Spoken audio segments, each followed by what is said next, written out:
대학 입시를 앞둔 어느 날, 언니는 그날도 자정까지 공부하고 집에 돌아가는 길이었습니다. 매일 막차를 타고 집에 돌아가는데 몇 달 동안 같은 역을 이용하다 보니 막차 시간대에 같은 위치에서 전철을 타는 여자의 얼굴이 익숙해졌다고 합니다. 근데 뭐 그냥 얼굴만 아는 정도였다고 합니다. 그런데 그날은 그 여자가 승강장에서 계속 자기를 따라다니는 것 같은 느낌이었다고 합니다. 언니는 매일 지하철 첫 번째 칸을 탔지만 그날은 느낌이 이상하여 승강장 제일 끝으로 이동했는데 여자가 계속 따라왔고 언니의 뒤에 서 있었다고 합니다. 이윽고 멀리서 지하철이 오는 소리가 들렸고 언니는 역에서 오는 전철을 바라보며 서서히 다가섰다가 손에 들고 있던 핸드폰을 바닥에 떨어뜨리고 말았습니다. 지하철이 다가오고 있었기에 죽기 위해 몸을 굽힌 순간 갑자기 뒤에 서 있던 여자가 선로에 떨어졌습니다. 조용하던 역 안은 사람들의 비명소리로 가득 찼고 아수라장이 되었다고 합니다. 정황으로 볼 때 그 여자는 자살한 것 같았습니다. 눈앞에서 사람이 죽는 걸 본 언니는 당장이라도 쓰러질 것 같았지만 그에 상관없이 경찰은 언니를 포함해 그 사고 당시 주변에 있던 사람들을 경찰서로 데리고 갔습니다. 심지어 언니가 그 여자를 밀쳤다는 의심까지 받게 되었죠. 이윽고 역무원이 승강장에 CCTV 테이프를 가져왔는데 비디오를 본 사람들은 모두 충격에 빠졌습니다. 비디오에 찍힌 건 지하철이 들어오기 시작하자 언니 뒤에 있던 그 여자가 언니를 밀어뜨릴 기세로 달려드는 모습이었습니다. 하지만 우연히도 언니가 핸드폰을 줍기 위해 자세를 낮추자 중심을 잃고 그 여자가 떨어진 것입니다. 지금까지 그 여자랑 말도 섞은 적이 없는데 그 여자가 왜 자기를 죽이려고 했는지는 지금도 알 수 없다고 합니다. 꽤 오래전에 제가 초등학생 정도에 꿨던 꿈입니다. 꿈속에서 어떤 남자랑 같이 걸어가고 있었어요. 그 남자는 검은색 갓에 검은색 옷을 입고 있었고 피부는 소름 끼칠 정도로 하였어요. 한참 걸어가다가 이 남자가 갑자기 종이에 뭔가를 막 적더니 저에게 보여줬어요. 그러면서 저에게 어떻게 죽일 건지 선택하라고 하는 겁니다. 그 종이에는 4가지 방법이 써 있었는데 첫 번째는 어느 좁은 방 안에서, 두 번째는 10m 정도 되는 언덕에서 뭐 한번 떨어지는 것이고, 세 번째는 어느 바위에 앉아서 칼로 자기 자신을 여러 번, 네 번째는 나무의 목을.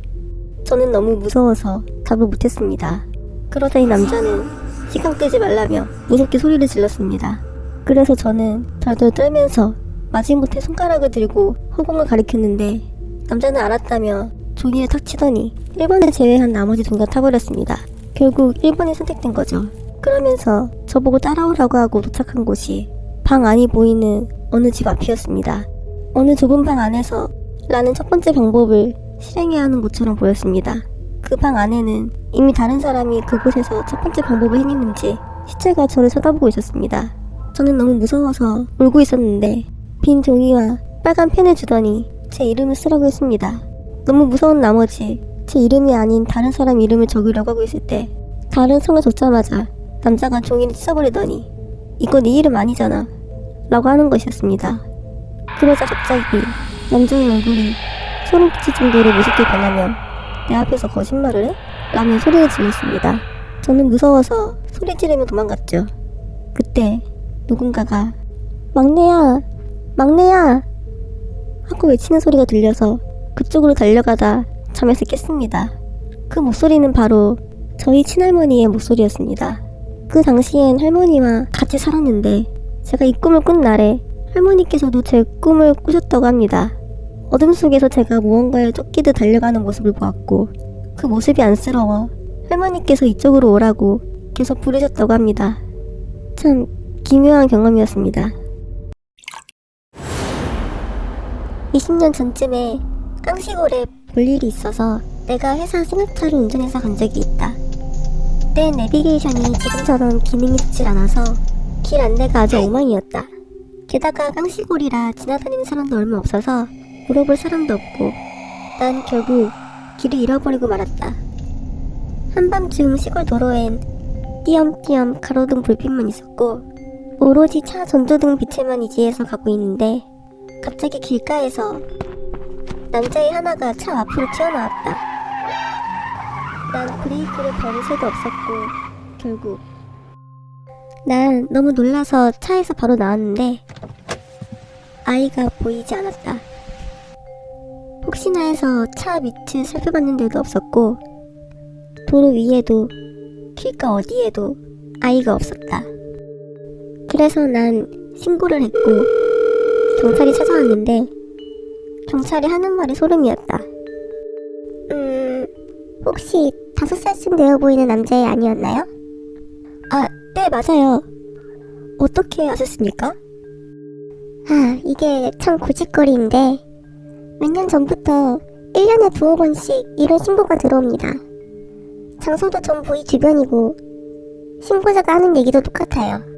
갑자기 남자애가 뛰어들어서 분명 차로 튀었는데 다친 아이는 안 보인다는 거예요. 그리고 당신도 땡땡 모델 승합차를 타고 오셨죠? 그동안 신고한 사람들 모두 그 승합차 운전자들이었어요. 정말요? 그러니까 조심하세요. 귀신일지도 모르니깐요. 경찰은 내 인적사항만 받아줬고 그냥 가라고 했다. 그리고 그 이후로 별다른 연락은 없었고 나한테도 별다른 일이 일어나진 않았다.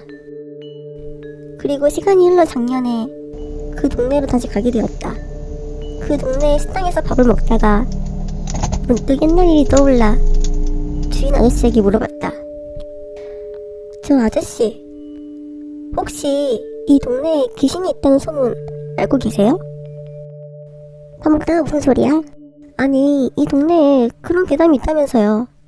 어린 남자애가 갑자기 도로에 뛰어들어서 차 주인이 놀라서 내리면 휙 사라진다면서요? 아, 그 얘기? 내가 여기서 태어나고 지금까지 쭉 살았는데 옛날에 한 남자애가 뺑소니 사고로 죽은 적이 있었어. 이 사고 이후로 몇 년 동안 이 남자애를 자기 차로 치웠는데 아이가 없었다고 하는 사람이 가끔씩 나오더라고. 근데 언젠가부턴 이런 얘기도 잠잠해졌는데 이 이야기는 일본의 유명 연예인이 한 이야기입니다.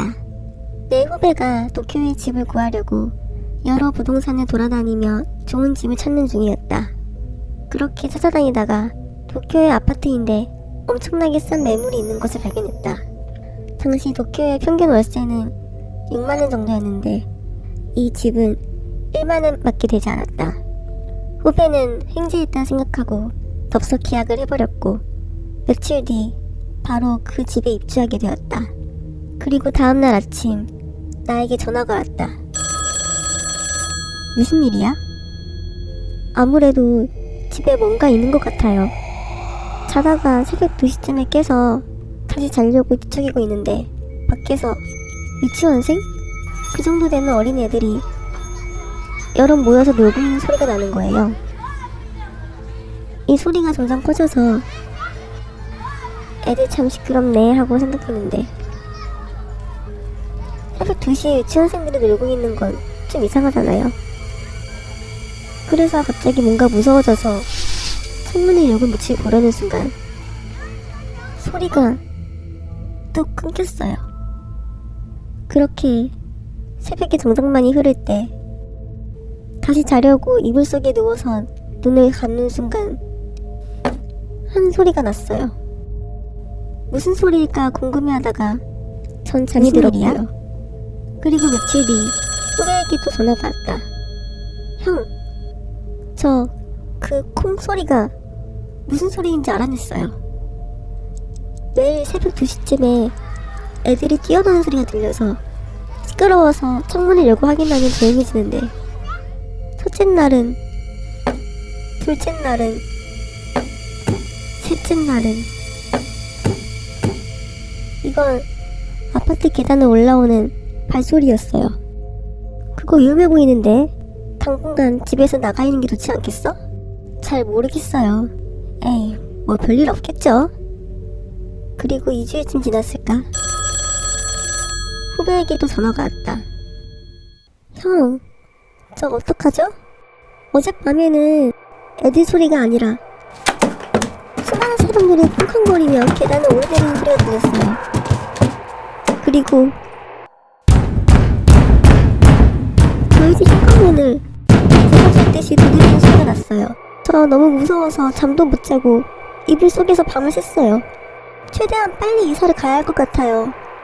결국 나랑 동료 몇 명이 부적 몇 개를 사들고 이 후배네 집에 가서 이삿짐 챙기는 걸 도와주고 그날은 같이 있어주기로 했다. 그날 저녁 후배네 집에서 다 같이 있는데 갑자기 하고 큰 소리가 나더니 불이 확 꺼졌다. 야, 두꺼비집, 빨리 두꺼비집 올려. 후배야, 두꺼비집 어딨냐? 후배의 이름을 아무리 불러도 대답이 없었다. 그때 방바닥 쪽에서 하는 소리가 들려서 손으로 방을 더듬어 찾아보니 후배가 쓰러져 있었다. 우린 정신없이 여럿이서 후배를 끌고 밖에 나갔다. 밖에서 보니 후배는 뭔가가 목에 걸린 듯 킥킥거리는 것이었다. 우리는 후배의 가슴팍을 탁 쳐서 목에 걸린 것을 뱉어내게 했는데 그것은 낮에 우리가 사간 부적들이 비정상적으로 작게 구겨진 것이었다.